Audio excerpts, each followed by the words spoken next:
Good day my fellow taong bayan, mga Kasimor. At ngayon po papag-usapan natin yung waiver ng pag-attend po ni FPRRD dun sa confirmation of charges niya.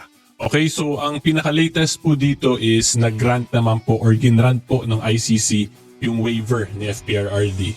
Pero para po may idea talaga kayo kung ano yung nangyari dito, is tingnan po natin tong actual letter po or yung actual request po na sinubmit ni FPRRD doon sa ICC.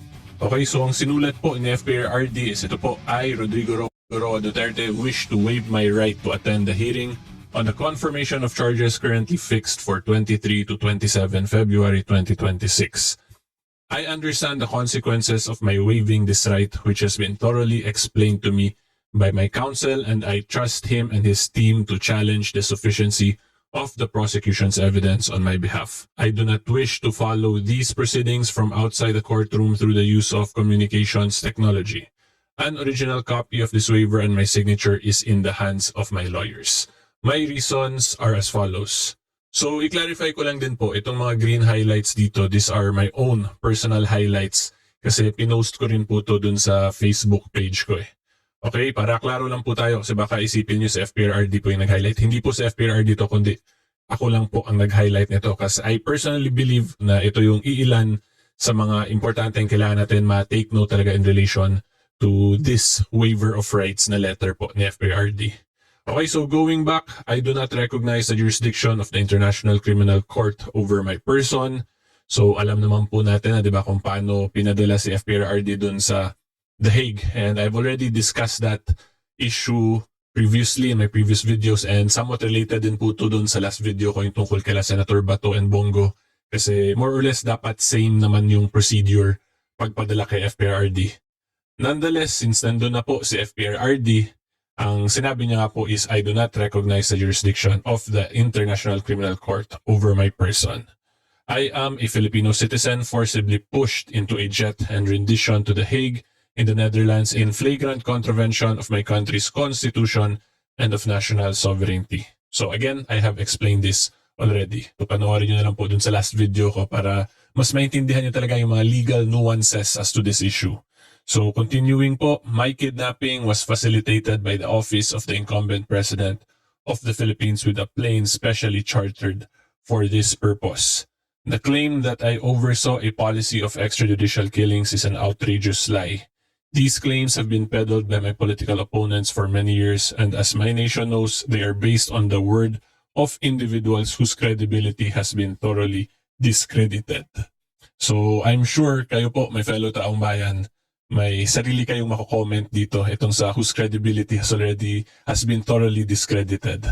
Okay, so anyway, continuing, I do not wish to attend legal proceedings that I will forget within minutes. I am old, tired, and frail. So this part po, this is related dun sa mga sinasubmit nila Attorney Kaufman in relation dun sa interim release na FPRRD, di ba, na because of his health, deteriorating health, and his old age ay hindi na siya flight risk. So somewhat related to siya dun. So continuing, I wish for this court to respect my peace inside the cell it has placed me. I have accepted the fact that I could die in prison. But those that desire this fate for me should know that my heart and soul will always remain in the Philippines. So itong paragraph na to ay talagang puno po ng laman or emotions from FPRRD himself, di ba?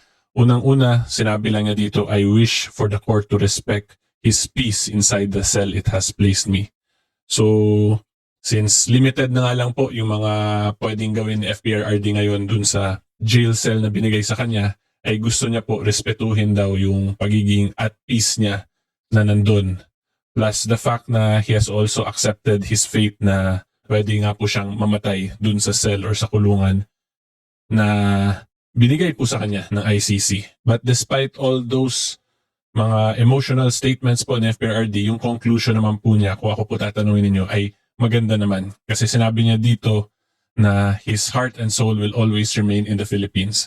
So at least nakikita po natin as reasonable observance na mukhang at peace naman talaga si FPRRD dun sa jail cell niya, sa current situation niya, despite of the circumstances and the situation that he is in.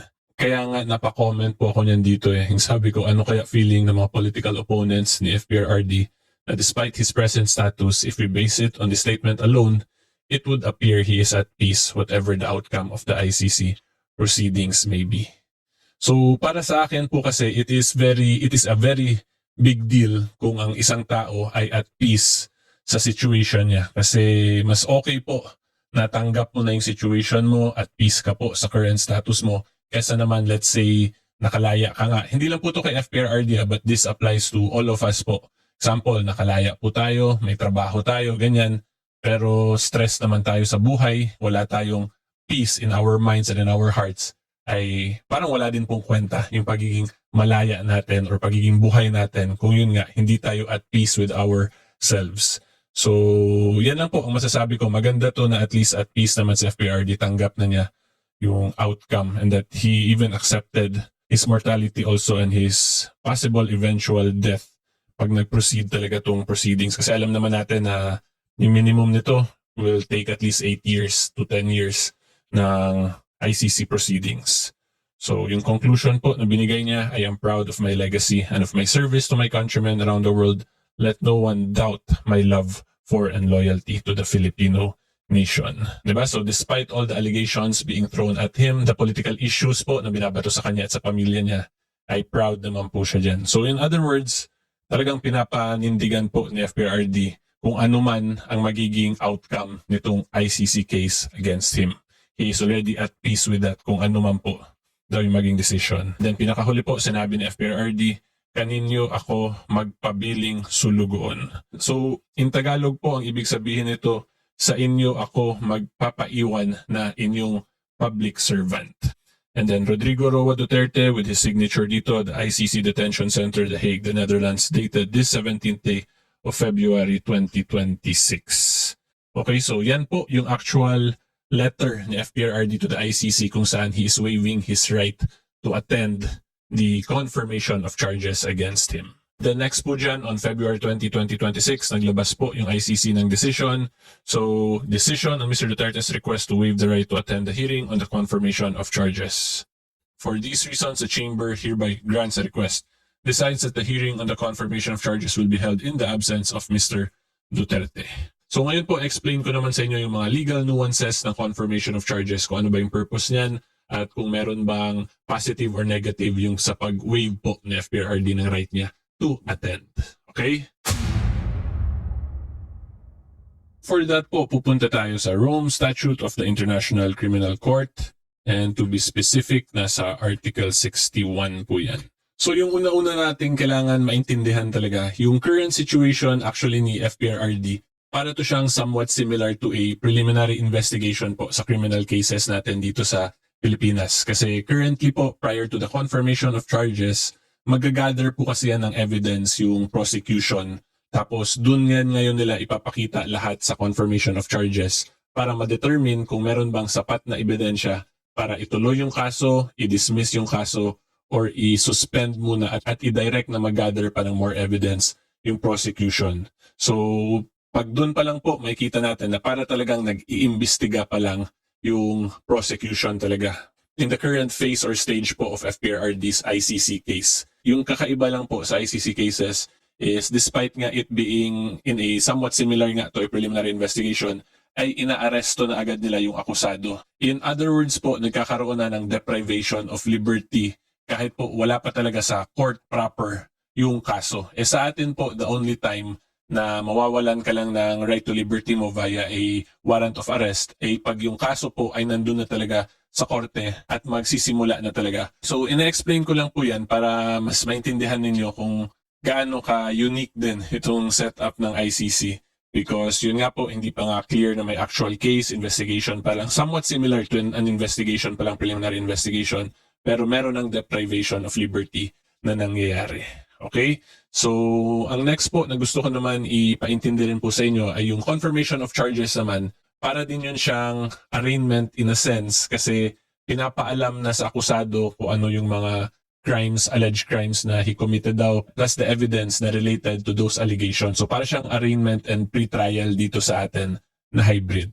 So yung mga mangyayari po talaga sa hearing is ito po, number 5. At the hearing, the prosecutor shall support each charge with sufficient evidence to establish substantial grounds to believe that the person committed the crime charge, the prosecutor may rely on documentary or summary evidence and need not call the witness expected to testify at the trial. So kung makita po ninyo, substantial grounds pa lang to believe na yung akusado daw ay yung nag-commit nung crime na ina-allege sila. So, okay, so hindi pa po yan mataas na evidentiary requirement.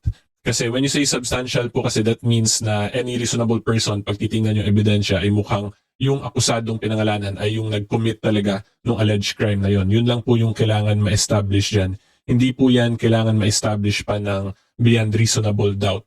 Okay, and then yung next po dyan, yung defense naman can of course object to the charges, challenge the evidence presented by the prosecutor, and present evidence. Okay, so when you say object to the charges, syempre sasabihin ng defense na hindi nila ginawa yun, di ba? That is the simplest way to object to a charge that is being alleged na you have committed. Tapos pag challenge naman po, itong letter B, challenge yung evidence presented. So of course, one way to challenge is kukwestiyonin mo ngayon yung genuineness, yung credibility ng mga affidavits, sworn statements ng witnesses, and then genuineness ng mga documents being presented, whether or not totoo ba yun or peke. So let's say yung mga death certificate na namatay, baka forged lang pala yun ng mga death certificate para sabihin na may mga ganitong victims. And then yung mga testimonies ng mga witness, yung sworn statements sila ay challenge din kasi baka fabricated din po. Diba? Like what mentioned doon ni FPRRD kanina, na questionable daw yung credibility ng mga nag-aakusa sa kanya kasi political, political bangayan nila. Okay, and then letter C po, of course, to present evidence. So when you say present evidence, meaning magsasubmit din po sila ng ebidensya that will contradict the evidence of the prosecution. So let's say, sabihin nila na si akusado committed the crime on this date, yun pala, meron silang ebidensya, airplane ticket, sabihin natin na si akusado is in another place during the time of commission. So in that situation po, mukhang malabo na na-commit yung crime na yun. Okay, so hindi ko po sinasabi na may ganong evidence sila FPRRD. I am just giving examples po kung ano yung mga possible evidence na pwedeng ma-present that can contradict yung mga isasubmit din po ng prosecution. Okay? And then after po niya nung mga palitan ng prosecution at ng defense, ito na po yung sa paragraph 7. The pretrial chamber shall, on the basis of the hearing, determine where so on and so forth, ABC yung mangyari. So letter A, confirm those charges in relation to which it has determined that there is sufficient evidence and commit the person to a trial chamber for trial. So itong letter A, i-confirm para mag-proceed to trial na talaga yung kaso ng FPRRD. Letter B, decline to confirm those charges in relation to which it has determined that there is insufficient evidence. So pwede rin po right then and there sabihin ng pre-trial na kulang kayo sa ebidensya. Okay, and then letter C, adjourn the hearing and request the prosecutor to consider providing further evidence or conducting further investigation. So yan po yung magiging mga possible outcomes. Either i-confirm, mag-require ng further investigation, and of course, pwede rin i-dismiss yan ng pretrial chamber kung talaga makapakita na walang basihan yung mga allegations against FPRRD. Okay? So yan lang naman po talaga yung mga mangyayari sa confirmation of charges, but it will take